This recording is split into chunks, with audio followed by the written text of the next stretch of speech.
شهر رمضان الذي أنزل فيه القرآن هدى للناس وبينات من الهدى والفرقان.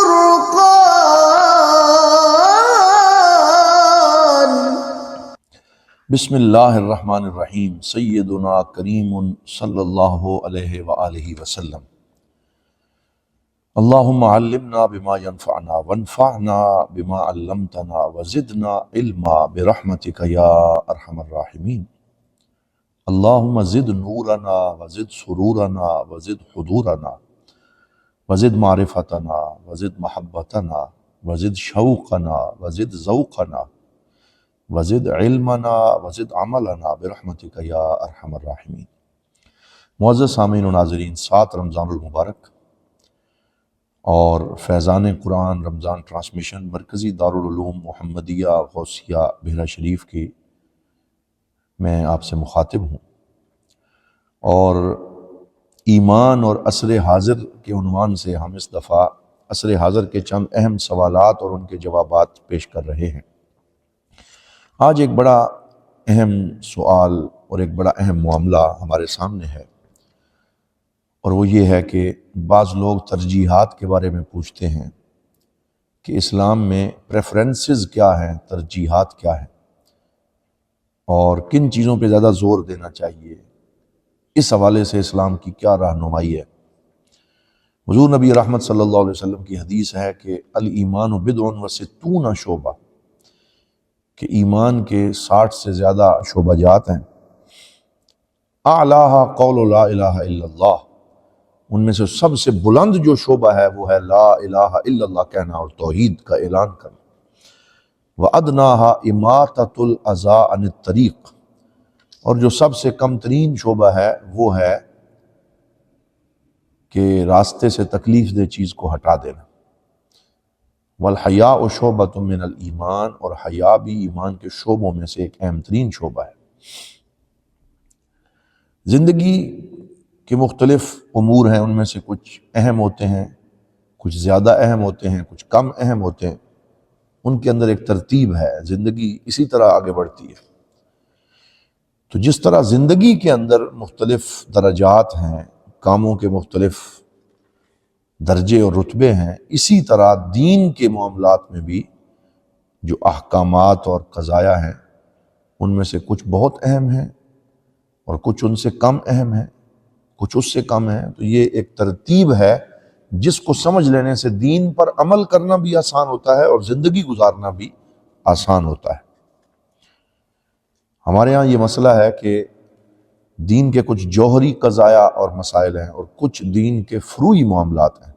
کچھ لوگ فروعی معاملات کو، بلکہ آج کل تو اکثریت ہی فروعی معاملات کو جوہری اور اہم مسائل پر ترجیح دیتے ہوئے پوری کی پوری جو ایک ترتیب ہے اسے بگاڑ دیتے ہیں، جس سے دین کی شکل بگڑتی ہے اور متاثر ہوتا ہے. دین کے جو بڑے بڑے اہم معاملات ہیں ان میں ایک تو اپنے عقیدے کی مضبوطی، ختم نبوت، یہ اہم ترین معاملات ہیں عقائد کے اعتبار سے. اور زندگی کے اندر عمل کے اعتبار سے جو اہم ترین معاملات ہیں ان میں اخلاق. حضور صلی اللہ علیہ وسلم نے فرمایا کہ انما بعثت لاتمم مکارم الاخلاق، کہ مجھے اللہ تعالیٰ نے مکارم اخلاق کی تکمیل کے لیے مبعوث فرمایا. تو جس کے لیے حضور تشریف لائیں اس سے اہم کام کیا ہو سکتا ہے، لیکن ہم نے اس کو بالکل ڈیگریڈ کر دیا اور ہمارے معاشرے میں اس کی وہ اہمیت نہیں رہی. اسی طرح ایمان اور عمل صالح یہ اہم قضیہ ہے. جہاں بھی قرآن میں ایمان کا لفظ آیا وہاں ساتھ ان الذین آمنوا وعملوا الصالحات، اعمال صالحہ کے لفظ ہیں. لیکن آج ہمارے یار لوگوں نے اعمال کو بہت کم کر دیا ہے اور وہ صرف نعرے لگا دینا، جذباتیت، شدت، ان چیزوں کو اعمال پہ بھی فوقیت دے دی گئی ہے. لوگوں کی اصلاح کے لیے کام کرنا، معاشرے کی اصلاح کے لیے کوشش کرنا، خیر کے کاموں میں شریک رہنا، یہ اہم مسائل تھے. لیکن لوگ آج غیر اہم بحثوں میں الجھے ہوئے ہیں. اور ہم دیکھتے ہیں کہ معاشرے میں نعوذ باللہ جتنے بھی جلسے ہیں، جلوس ہیں، اجتماعات ہیں، ان میں ان تمام اہم موضوعات اور اصلاح احوال اور اخلاق کو چھوڑ کر فروعی مسائل پہ عجیب و غریب مناظرے اور بحثیں ہو رہی ہیں۔ کہیں یہ مناظرہ ہے کہ باغ فدق کیا تھا اور کس کا حق تھا، کہیں یہ مناظرہ ہے کہ افضل کون ہے اور مفضول کون ہے، کہیں یہ مناظرہ کہ مسلمانوں میں جو آپس میں جنگیں ہوئیں ان کے حوالے سے لوگ اپنی اپنی گروپنگ کو مضبوط کر رہے ہیں۔ لیکن جب ہم ان کی اخلاقی حالت دیکھتے ہیں تو گالی گلوچ، حسد، نفرت، بغض کا دورہ نظر آتا ہے۔ اخلاقیات میں کوئی بہتری نہیں، رویوں میں کوئی بہتری نہیں، اور مناظرے ہیں کہ دن بدن بڑھتے چلے جا رہے ہیں اور ان سے تقسیم بڑھ رہی ہے، نفرت بڑھ رہی ہے۔ بعض لوگ جو ہیں وہ جنات اور دم اور سحر اور جادو ٹونا اس کے معاملات میں بہت زیادہ انہوں نے اپنے آپ کو مشغول کر لیا اور غیر اہم چیزوں کی طرف چلے گئے۔ اسی طرح کچھ لوگ چھوٹی چھوٹی باتوں کے اوپر سختی کر رہے ہوتے ہیں۔ مثلا وہ امام کو دیکھیں گے اور کہیں گے کہ یہ انگلیاں سجدے میں یا تحیات بیٹھتے ہوئے صحیح نہیں موڑتا، اس کی نماز ٹھیک نہیں۔ وہ دوسروں کی تو نمازیں جو ہیں وہ ان کے اوپر فتوے لگا رہے ہوتے ہیں، اور ان میں سے ایسے بھی ہوتے ہیں جنہوں نے 3 سال تک اپنے گھر والوں سے ناراضگی میں وہ ہوتے ہیں، گھر جا کے سیدھی بات کسی سے نہیں کرتے، لیکن دوسری طرف وہ بہت بڑے جو ہے وہ اصلاح خان بنے ہوتے ہیں، اور ان کی وجہ سے معاشرے میں مزید نفرتیں جنم لے رہی ہوتی۔ تو یہ بہت بڑی بات ہے کہ ہم دین کی ان ترجیحات کو سمجھیں کہ کس چیز پہ کتنا زور دینا ہے، کس چیز پہ کتنی سختی کرنی ہے، کون سی چیز اہم ہے۔ تو اس کی اگر ہمیں سمجھ آ جائے تو زندگی بھی آسان ہو جائے، دین بھی آسان ہو جائے۔ حضور صلی اللہ علیہ وسلم کی حدیث ہے، سرکار نے فرمایا ان اللہ یحب معالی الامور، اللہ تعالیٰ بندہ مومن کے لیے اہم اور بلند امور کو پسند فرماتا ہے، اس کی نگاہ بلند ہو، اس کی سوچ بلند ہو، وہ اپنے مقاصد کے اندر کوشاں رہے۔ یہ نہیں ہے کہ اپنے مقصد کو چھوڑ کے فضول کاموں کے اندر مشغول ہو جائے۔ من حسن اسلام المرء ترکہ ما لا یعنی، یہ حضور صلی اللہ علیہ وسلم کی پیاری حدیث پاک کہ آدمی کے اسلام کا حسن یہ کہ وہ لا یعنی اور فضول کاموں میں اپنے آپ کو کبھی اپنا وقت ضائع نہیں ہونے دیتا۔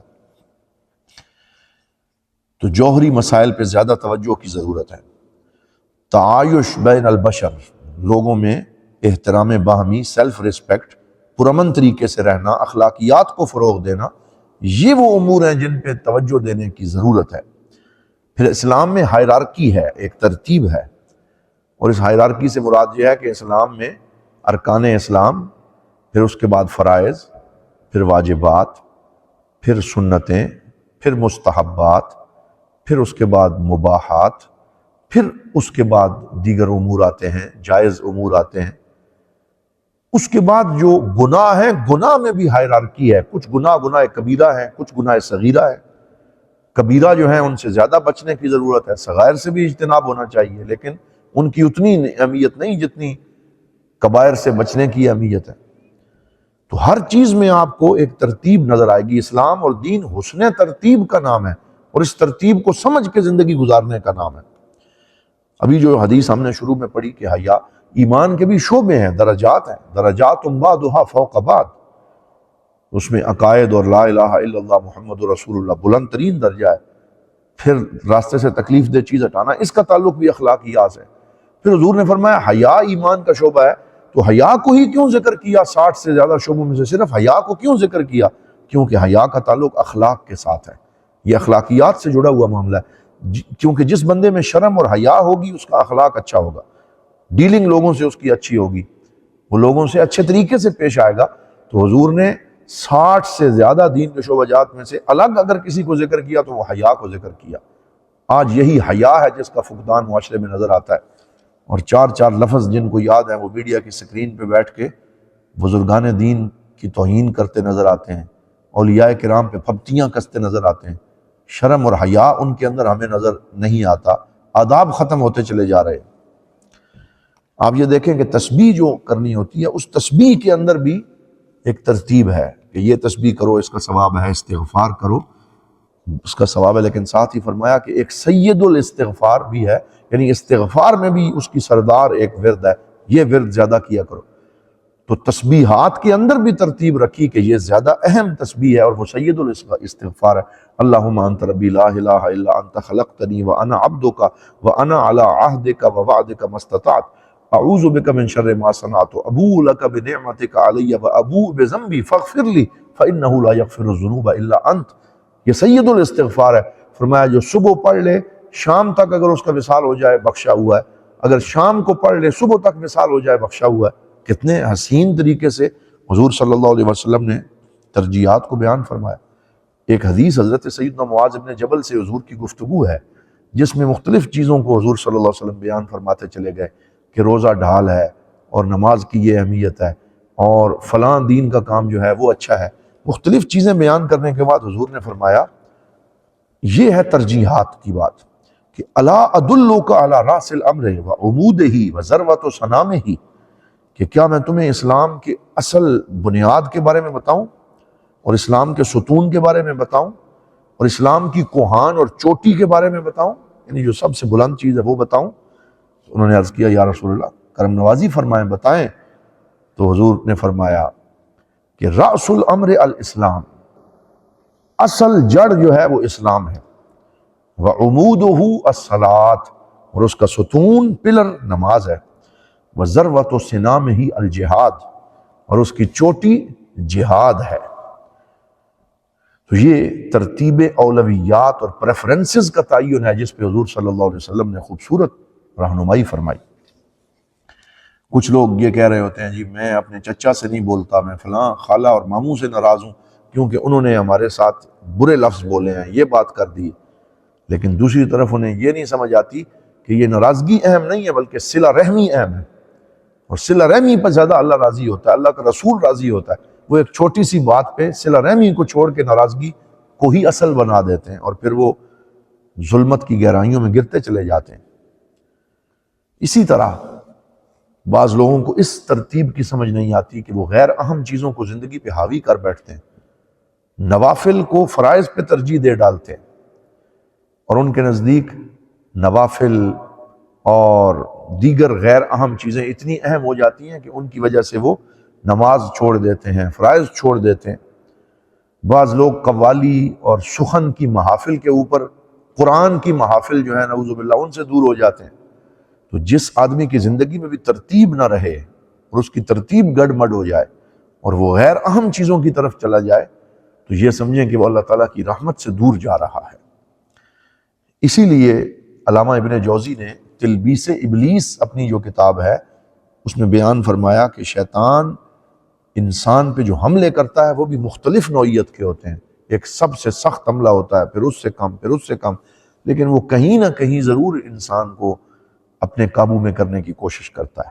تو انہوں نے 7 مراحل بیان کیے کہ 7 بڑے حملے کرتا ہے۔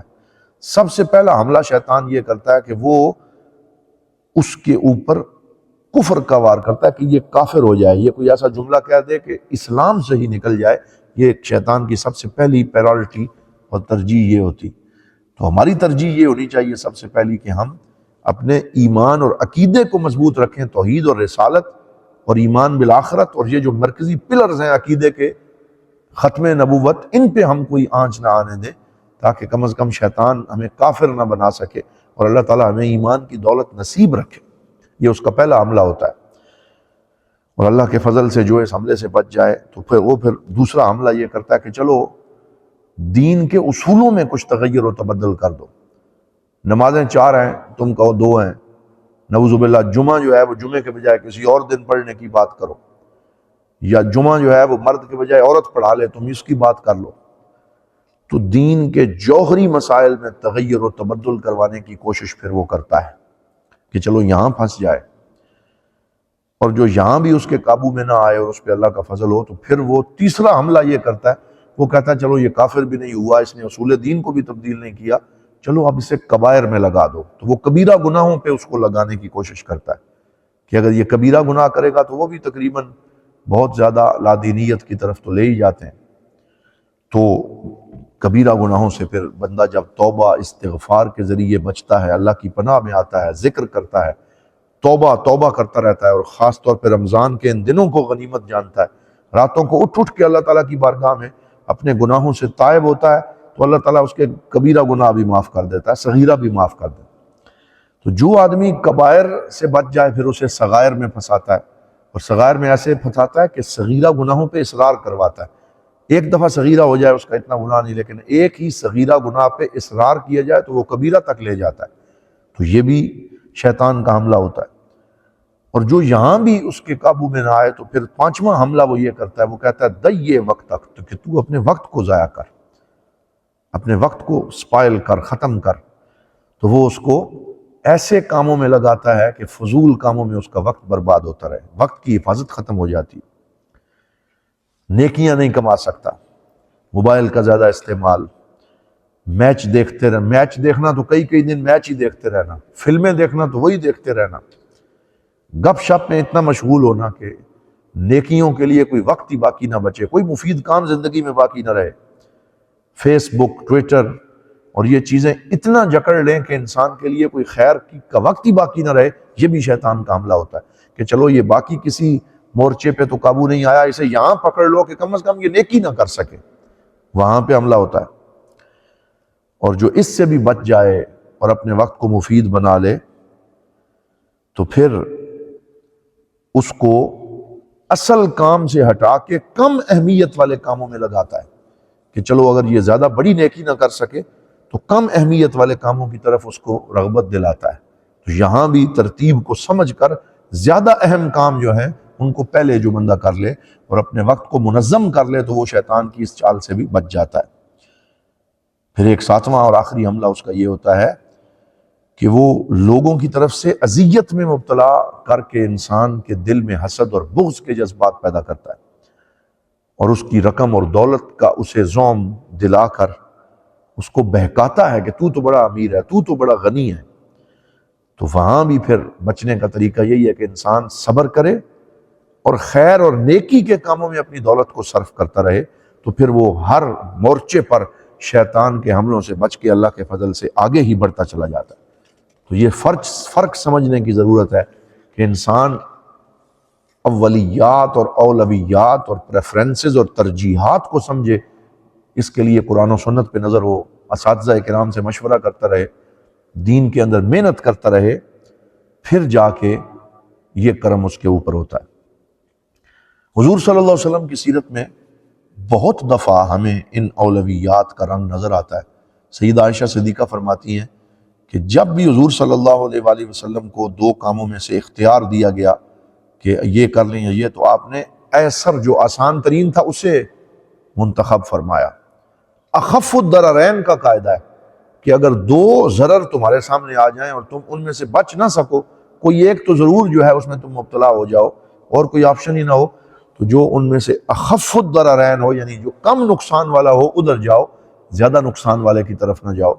تو مختلف یہ اصول فقہ اور اصول شریعت کے عطا فرمائے۔ ایک آدمی جو ہے وہ آیا حضور صلی اللہ علیہ وسلم کی بارگاہ میں کہ میری بیٹی ہے اور اس کے لیے دو آدمی رشتہ طلب کر رہے ہیں، اور ایک مالدار ہے اور ایک فقیر معدم ہے جس کے پاس مال نہیں ہے۔ تو حضور صلی اللہ علیہ وسلم نے فرمایا والفتاة من تہویٰ، کہ جو بچی ہے وہ کس کے ساتھ رشتہ ازدواج میں آنا چاہتی ہے، اس کی ترجیح کیا ہے، اس کی پسند کیا ہے؟ تو وہ کہنے لگا المعدم، کہ جس کے پاس مال نہیں ہے، جو فقیر ہے وہ تو اس کو پسند کرتی۔ تو حضور صلی اللہ علیہ وسلم نے فرمایا لا ارا للمتحابین الا الزواج، کہ میں دو محبت کرنے والے یا دو جہاں پہ پسندیدگی ہے ان کے لیے زواج کے علاوہ میں اور کوئی حل نہیں دیکھتا۔ یعنی یہ پاکیزگی، نکاح، زواج، یہی اس کا حل ہے۔ یہ حل نہیں ہے کہ نعوذ باللہ وہ غلط گفتگو اور نامحرم کے ساتھ جو ایک غلط ڈیٹنگ ہے اس کی طرف وہ چلے جائیں اور وہ گناہ میں مبتلا ہوں۔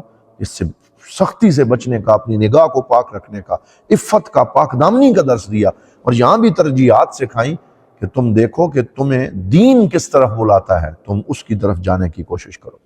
آخری گزارش میں یہاں یہ کرنا چاہوں گا کہ اخلاق جو ہے یہ بہت بڑی ترجیح ہے، لیکن آج ہمارے معاشرے میں اخلاق کو فٹ نوٹ پہ یا حاشیے میں کر دیا گیا، سائیڈ لائن لگا دیا گیا۔ پچھلے 100 سالہ تاریخ میں اگر ہم دیکھیں تو جو کتابیں لکھی گئیں، جو گفتگو ہوئی، اس میں زیادہ تر جن موضوعات کو اہمیت دی گئی ہے ان میں اخلاق بہت پیچھے رہ جاتا ہے، تو معاشرے میں اخلاقیات کی حالت بہت ڈاؤن چلی گئی، جبکہ اسلام نے اس کو بہت زیادہ ترجیح دی۔ اگر آپ قرآنی آیات کا احصاء کریں اور شمار کریں تو آپ کو پتہ چلے گا کہ 6000 اور اس سے بھی کچھ زیادہ، تقریباً بعض جو شماریات ہیں ان کے مطابق 6200 سے زیادہ قرآن پاک کی آیات ہیں۔ یہ جو لوگ کہتے ہیں کہ 6666 ہے، یہ مشہور بات ہے، بلکہ اس میں تحقیق کی ضرورت ہے، ایسا نہیں۔ بہرحال جتنی بھی قرآن حکیم کی آیات ہیں، اگر ہم ان کو گنیں تو ان میں سے ٹوٹل 500 کے قریب کم و بیش آیتیں ہیں جو احکام کے اوپر ہیں۔ نماز پڑھو، یہ کرو، یہ نہ کرو، اوامر اور نواہی کی صرف آیات احکام 500 کے قریب ہیں، اور ان کو اگر ہم فیصد نکالیں تو وہ 7% بنتی ہے۔ 7% آیات ہیں جو احکام پہ ہیں، جو حکم پہ ہیں، باقی 93% جو آیات ہیں وہ عقائد اور اخلاقیات پہ ہیں۔ یعنی قرآن پاک کا 93% حصہ اخلاق پہ زور دیتا ہے، پوری صورتیں اخلاق پہ ہیں۔ سورہ نور اخلاق بیان کرتی ہے، سورہ احزاب ہے غزوہ احزاب کی آیت، جنگ کی آیت ہے، لیکن اس میں بھی سارا اخلاق بیان کیا گیا۔ بہت زیادہ اسلام نے اخلاقیات پہ زور دیا، تو ہمیں معاشرے میں اخلاقیات کے اس اعتبار کو واپس لوٹانے کی ضرورت ہے، اس اہمیت کو اصل جگہ پہ رکھنے کی ضرورت ہے۔ آپ جتنے بھی فقہی احکام دیکھیں ان کے پیچھے بھی ساتھ جو اصل اس کی غرض و غایت ہے وہ اخلاق کی نظر آئے گی۔ وضو کریں، وضو کرنا کیوں ضروری ہے؟ جب فقہا اس کی ڈیپتھ میں جائیں گے تو یہ بھی ایک جمالیاتی ذوق ہے کہ تم نے اللہ کی بارگاہ میں حاضر ہونا ہے، تم پاک صاف ہو کے حاضر ہو، جو اس کا تعلق بھی اخلاق کے ساتھ ہے۔ اسی طرح نمازوں کو جمع کرنا حج کے دوران، یا فقہ شافعی میں سفر کے دوران، یا قصر کرنا مسافر کے لیے کہ 4 کو 2 پڑھے، یہ بھی تیسیر ہے، اور تیسیر کا تعلق آسانی، اور یہ بھی اخلاق ہے کہ اللہ تعالیٰ کرم فرماتے ہوئے، آسانی کرتے ہوئے بندہ مومن کے لیے اس کو گنجائش دے رہا ہے کہ وہ اگر سفر پہ ہو وہ روزہ نہ رکھے، قضا کر لے، یا وہ نماز کو قصر کر لے۔ تو ہر حکم جو ہے اس کی پیچھے جو گراؤنڈنگ ہے اس میں جائیں تو وہاں ہمیں اخلاقی قدر جو ہے وہی نظر آتی۔ لیکن ہمارے پاس اخلاق صرف کلامیات میں رہ گیا ہے، مباحث میں رہ گیا ہے، گفتگو میں رہ گیا ہے۔ جبکہ سیدہ عائشہ صدیقہ رضی اللہ تعالیٰ عنہ سے کسی نے پوچھا تو انہوں نے کہا کان قرآنً یمشی علی الارض، کہ حضور زمین پہ چلتا پھرتا قرآن تھے۔ وہاں صرف کلام نہیں تھا بلکہ گفتگو کے ساتھ ساتھ کردار میں اخلاق نظر آتا تھا، تعامل میں اخلاق نظر آتا تھا، بول چال کے ساتھ ساتھ ڈیلنگ میں اخلاق نظر آتا تھا۔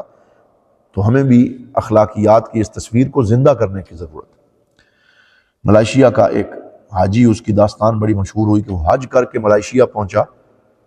آپ دیکھیے کہ وہاں اخلاق صرف کلامی نہیں ہے بلکہ عمل میں ہے۔ تو 1-2 کنکریاں جو وہاں رمیے جمار کرتے ہوئے مارنی ہوتی ہیں، وہ اس کے احرام کے اندر کہیں ملائیشیا بیگ سے نکل آئیں، احرام کے اندر سے کنکریاں نکل آئیں۔ اب 2 کنکریاں تھیں، کتنی آسانی تھی کہ وہ کہتا کہ نہیں بس ٹھیک ہے، لیکن اس نے کتنا عجیب کام کیا کہ خط کے لفافے میں پارسل بنایا اور اس میں وہ 2 کنکریاں ڈالی، ساتھ 20 ریال ڈالے، اور جو مفتی حرم شریف کا تھا اس کے پتے پہ وہ بھیجی کہ یہ میرے ساتھ غلطی سے آ گئی ہیں، ان کو ان کی اصل جگہ پہ پہنچا دیا جائے۔ اس قدر جو قومیں اخلاق میں مضبوط ہوتی ہیں، حقدار کو پہنچانے میں کوشش کرتی ہیں، اور ایک ایک کنکری پہ بھی نظر رکھتی ہیں، پھر اللہ تعالیٰ ان کے اوپر خاص مہربانیاں فرماتا ہے۔ تو ہمیں اخلاقی تربیت میں اپنے معاشرے کو آگے بڑھانے کی ضرورت ہے، اور اس سلسلے میں جو بہتری ہم سے ہو سکے ہم وہ کریں۔ اور اس کا ایک طریقہ یہ بھی ہے کہ ہم ہر آدمی کو خیر مجسم سمجھ کے اس میں پوری خیر ڈھونڈنے کی کوشش نہ کریں، بلکہ جہاں کہیں بھی ہمیں خوبی نظر آئے، تو ہر انسان میں کوئی نہ کوئی خوبی ضرور ہوتی ہے، ہم جس انسان سے ملیں تو یہ ہماری اخلاق کی اچھائی ہوگی کہ ہم اگر اس کے اندر کوئی برائی بھی ہے تو ہم برائی پہ نظر رکھنے کے بجائے اس کی وہ خوبی لینے کی کوشش کریں۔ تو اگر ہم اس طریقے سے رویہ یہ بنائیں گے کہ اس دنیا کے جس انسان سے بھی میں ملوں گا میں اس کی اندر سے اچھائی ڈھونڈنے کی کوشش کروں گا، تو پھر ہم جو ہے وہ شہد کی مکھی بن جائیں گے۔ کیونکہ شہد کی مکھی کے بارے میں سورۃ النحل میں اللہ رب العزت نے ارشاد فرمایا کہ ان اتخذی من الجبال بیوتا ومن الشجر ومما یعرشون ثم کلی من کل الثمرات فاسلکی سبل ربک ذللا، کہ تم سارے پھلوں سے پھل کھاؤ، کچھ تھوڑا تھوڑا حصہ لو، پھر شہد تیار کرو۔ تو اسی طرح جیسے شہد کی مکھی شہد تیار کرتی ہے تو ہر پھول سے تھوڑی خوشبو، تھوڑا اس کا جو ہے وہ عرق لے لیتی ہے، ایسے ہی اچھا مومن وہ ہے جو ہر بندے میں کوئی نہ کوئی خیر کی اچھی خوبی تلاش کرتا ہے، اور پھر اس کی اس خوبی کی وجہ سے اس سے محبت رکھتا ہے، تو اس سے پھر خیر پھیلتی چلی جاتی ہے۔ تو حضرات محترم، آج کی اس پوری سیشن میں ہم نے پریفرنسز، ترجیحات کے تعین کے حوالے سے گفتگو کی ہے، ترتیب اولویات پہ گفتگو کی ہے، اور اس میں اخلاقیات کے مقام کو واضح کرنے کی کوشش کی ہے۔ دعا ہے اللہ تعالی ہمیں عمل کی توفیق عطا فرمائے۔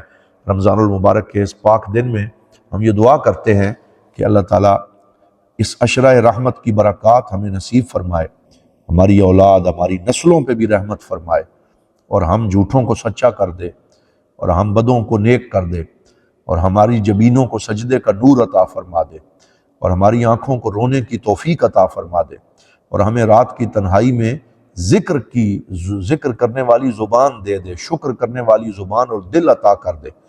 ہماری کمیاں کوتاہیاں ان سے صرف نظر کرتے ہوئے اللہ تعالیٰ یا رب ہمیں خاص فضل و کرم نصیب فرما۔ جتنے سن رہے ہیں ان سب کو اس خیر میں ہمارے ساتھ شریک فرما اور برکتیں نصیب فرما۔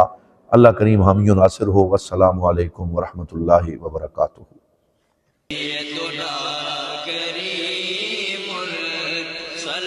دارالعلوم محمدیہ غوثیہ بھیرا شریف دینی اور عصری تعلیم کا بے مثال ادارہ ہے، جہاں عصر حاضر کے تقاضوں کے مطابق قرآن و سنت کی تعلیم دی جاتی ہے، اور ہر سال ہزاروں طلباء و طالبات زیور تعلیم سے آراستہ ہو رہے ہیں۔ رمضان المبارک کے بابرکت لمحات میں زکوٰۃ و صدقات اور مالی تعاون اس عظیم ادارے تک پہنچا کر اس مشن میں اپنا حصہ ڈالیں۔ درجہ ذیل اکاؤنٹس پر اپنا تعاون ارسال فرمائیں۔